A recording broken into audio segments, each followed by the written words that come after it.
But first, Caleb, I reckon we need to get into really important news to kick off the show. Give us the most important topic facing the country right now. Well, it ain't the voice to Parliament, I can tell you that for free. It is, in fact, whether or not dogs should be allowed in pubs. And, you know, ordinarily I would say this is the story they're talking about in the front bar, and it may well be the case because the City of Yarra, Green Lefty Council down in Melbourne, has written a letter to all the pubs in the area saying no dogs are to be allowed in your beer gardens or your dining rooms or your establishment if you're serving food. Now, this is quite a thing in Melbourne. I lived there for a while. I saw it frequently. People would take their dogs to the pub on a Saturday or Sunday afternoon, sit around, have lunch and a few beers. The dogs are generally pretty inoffensive. They're just looking around for another dog's butt to sniff. It goes on a bit in the inner west of Sydney as well, and I'm sure in country areas as well. You take the dog for a walk and you pop in for a pint of beer.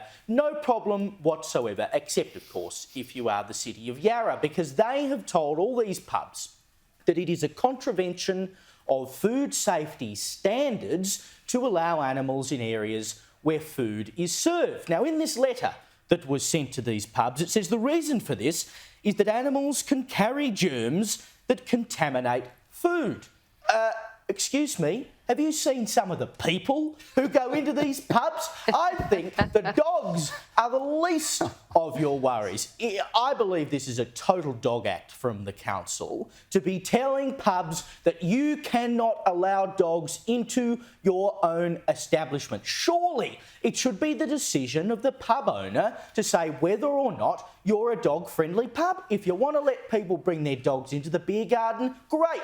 You can make a decision about whether you go there on that basis. If you say, no, I hate dogs, they should all be shot in the head, that's fine. People who have dogs aren't going to come to your pub. That's the free market, and you can't tell me otherwise. What's the issue I completely disagree with you. If you want to have a drink with your dog, do it at home. It's a pub, not a zoo.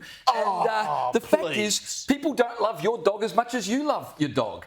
They poo, they fart, they slobber everywhere. They've got fleas, they've got worms. Spoken like someone who's never loved a dog. You are allergic to dogs. Spoken like someone who's never loved a dog. What next? You have cats in pubs.